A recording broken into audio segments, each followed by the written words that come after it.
নমস্কার। আমি সাধারণত এসব রোস্ট ভিডিও ছেড়ে দিয়েছি, আর বানাই না। কিন্তু ব্যাপারটা হচ্ছে, কাল রাত্রে আমি সায়ক বলে একটা বড় সেলিব্রিটি, যাকে আমি ভালো মনে করি না, এখন ব্যাপার হচ্ছে আমি পার্সোনালি আমি ভালো মনে করি না।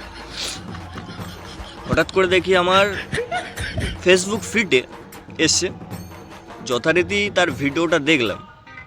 এর আগে আবার সে কন্ট্রোভার্সিতে জড়িয়েছিল, ওর বান্ধবী ছিল, বেশ বেশ কয়েকটা ঘুমের ওষুধ খেয়েও সে মরেনি, বেঁচে আছে।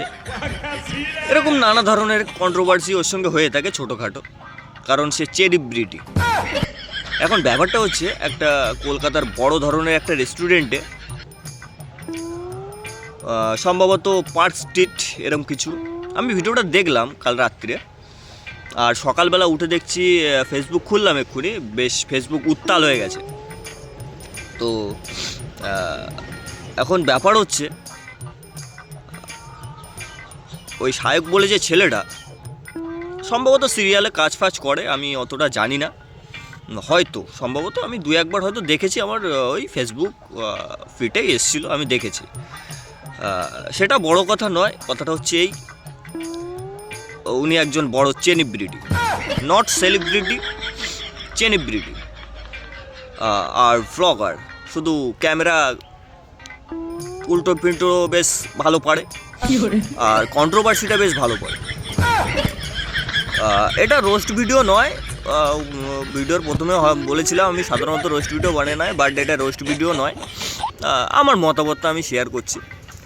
এখন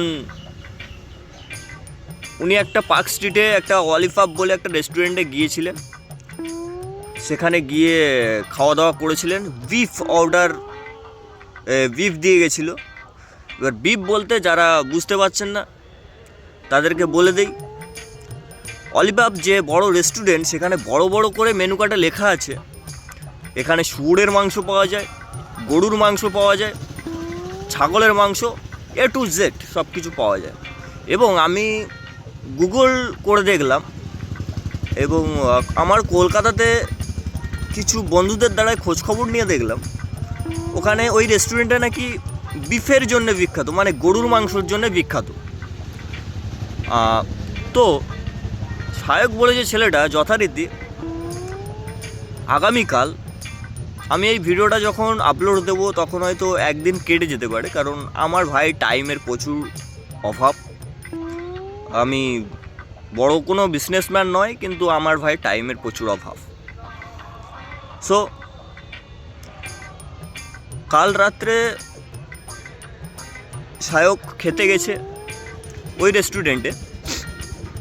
এখন ও একটা মাটনের কোনো ডিশ অর্ডার করেছিল। বেশ ভালো কথা, তুমি বড় রেস্টুরেন্টে গেছো, মাটনের ডিশ অর্ডার করেছো, মানে পয়সাওয়ালা মাল, ব্যাপক পয়সা আছে তোমার। এবার অনেকে বলবে হয়তো মাটন অর্ডার দিয়েছে মানে পয়সা আছে, তুমি তো মাটন খেতে পারো, তোমারও পয়সা নেই। ব্যাপারটা সেরকম না, মালটা বিশাল পয়সা আছে, মালটা সেলিব্রিটি। তো যাই হোক, এখন মাটন অর্ডার দেওয়ার পরে কিছুক্ষণ পরে একটা ডিশ দিয়ে যায়। এখন ডিশটা মালটা সাটিয়েও নেয়, যে খাবারটা দিয়ে গেছে সে খাবারটা মালটা সাটিয়েও নেয়। সে মানে একটুখানির জন্য বুঝতে পারেনি সেটা গরুর মাংস। সিরিয়াসলি, মানে আমি একটা বড় রেস্টুরেন্টে গেছি, আমি চিকেন অর্ডার দিয়েছি, আমাকে খাইয়ে দিচ্ছে কুত্তার মাংস। আমি ভাই বুঝতে পারবো না ওটা কুত্তার মাংস কি মুরগির মাংস? মানে ব্যাপারটা অন্যরকম হয়ে যাচ্ছে না? আচ্ছা, এবার ব্যাপারটা খুলে বলি। তারপরে রেস্টুরেন্টে যখন গেছে, খাওয়া হয়ে গেছে, খাওয়ার পরে যখন আবার একটা মাটনের কোনো ডিশ আবার পরে এনেছে, তখন বলছে আমরা একটা অর্ডার করেছিলাম, আমরা মাটনের কোনো ডিশ একটা অর্ডার করেছি। আমি ঠিক খেয়াল নেই, আমি ভিডিওটা একবারই দেখেছি, তারপরেই আজকে সকাল থেকে দেখছি ফেসবুকে ব্যাপক উত্তাল হয়ে গেছে বিষয়টা নিয়ে। সো তারপরেই দেখছি উনি বলছেন, মানে সায়ক বলে যে ছেলেটা, যিনি সেলিব্রিটি, তিনি বলছেন আমাকে মাটন বলে বিফ খাইয়ে দিয়েছে, মানে গরুর মাংস খাইয়ে দিয়েছে। আপনি জানেন আমি কে, আপনি কোন ধর্মের, আমি ব্রাহ্মণ ধর্মের, এরকম নানান কথাবার্তা হচ্ছিল। আমি দেখছিলাম, আমার অতটা খেয়াল নেই, বাট আমি ভিডিওটা একবারে বারবার বলছি, ভিডিওটা আমি একবারে দেখেছি, যে কারণে আমি ঠিকভাবে ক্লিয়ার করতে পারছি না। মানে ক্লিয়ার করতে পারছি না বলতে, ভিডিওটার কথাবার্তাগুলো কিছু কিছু জায়গায় ক্লিয়ার করতে পারছি না। সো আমার একটাই কথা, তুমি যখন ব্রাহ্মণ তাহলে কেন গেছো ভাই? ভাইরা যাই হোক, কিছু একটা হবে, কারণ তুমি বড় সেলিব্রিটি, তোমাকে ভাই বললে তুমি রেগে যেতে পারো। তো যাই হোক, তুমি কেন গেছো ওখানে?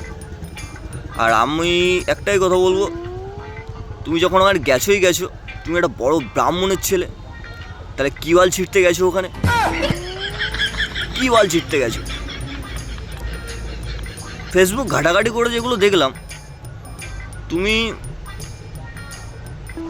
যখন ঈদের সময় হয় তোমার মুসলিম বন্ধুদের সঙ্গে ঘোরাফেরা করতেই পারো। আমারও অনেক প্রচুর বন্ধু মুসলিম আছে, আমিও ঘুরি, তার বাড়িও খাই। কই আমরা তো ভিডিও করে আপলোড দেইনি। আমরা বড় বড় রেস্টুরেন্টে হয়তো যাই না তোমার মতন, তুমি অনেক সেলিব্রিটি, তোমার অনেক টাকা আছে, আমরা তো যাই না, কিন্তু আমরা যাই। আমাদের আশেপাশে অনেক জায়গায় আছে, বসিরহাটে অনেক জায়গায় আছে, বারুইপুরে অনেক জায়গায় আছে, যাই। কলকাতার সাইডে যখন আমরা বিজনেস ক্ষেত্রে মাল করতে যাই, তখনও অনেক জায়গায় যাই, বড় বড় রেস্টুরেন্টে যাই। এখন বিষয়টা সেটা না, বিষয়টা তুমি একটা বড় সেলিব্রিটি, তোমাকে নিয়ে অনেক কিছু হচ্ছে। এখন ব্যাপার হচ্ছে এই, তুমি যখন এতই ব্রাহ্মণের ছেলে, তাহলে তুমি কি করতে গেছো ওখানে? আর একটা সাধারণ কথা ভাই, তুমি বিফ খাওনি, ভালো কথা, তুমি বিফ খাওনি, কোনোদিন খাওনি, তাই বলে তোমাকে ছাগলের মাংস আর কুত্তার মাংস যদি পাল্টাপাল্টি করে দেওয়া হয়, তুমি বুঝতে পারবে না। তাহলে সেই ব্যাপারটা এমন হয়ে গেল না, কোন দিন সালা মাংস কেটে দিয়ে দেবে ডিশে, তুমি সাটিয়ে বলবে, হ্যাঁ আমাকে মাংস খেতে দিয়েছো, আমাকে মানুষের মাংস খেতে কেটে কেটে কেটে দিয়েছো। কোনোদিন যদি কোনো রেস্টুরেন্টে কুকুরের মাংস কেটে দেওয়া হয়, তুমি স্বাদ বুঝতে পারলে না, চিকেন বলে ছাটিয়ে নিলে, আর পরে বললে হ্যাঁ, ব্যাপারটা কিরকম হলো? আমাকে কুত্তার মাংস খাইয়েছে, আপনি জানেন আমি কে, আমি ব্রাহ্মণের ছেলে, আমাকে কুত্তার মাংস খাইয়েছে। এ মালটা এনি টাইম কন্ট্রোভার্সি জড়াতে থাকে, আমি দেখি মালটা এনি টাইম। এ শালা কোন বান্ধবী ছিল, 70টা না 72টা ট্যাবলেট খেয়ে বেঁচে আছে। এটা কি মানা যায়? এটা কি মালটা আমার যেটা পার্সোনালি মনে হচ্ছে, মালটা সিরিয়ালে কাজ ফাজ পাচ্ছে না, হ্যাঁ কি করবে, খেতে তো হবে, তাই মালটা এসব করছে। যা পারে করুক গিয়ে, কিন্তু ভাই তোর দিন ঘনিয়ে এসছে, খুব তাড়াতাড়ি চেটে যাবি, আমি বুঝে গেছি। আর মানুষও সেরকম চালা, এইসব বালচালদের মানা সেলিব্রিটি করতে থাকে। মানা এরা কোথার থেকে আসে তার ঠিক নেই লাউড়া। ভালো হয়েছে, যা পারিস করবে যা। ও হ্যাঁ, আর ভাড়া কি বলবো, মানুষই মানা দুদিন পরে ভুলে যাবে, আর সামনাসামনি দেখা হলে সায়ক দা বিগ ফ্যান, পারলে কি চোদ না বাড়া।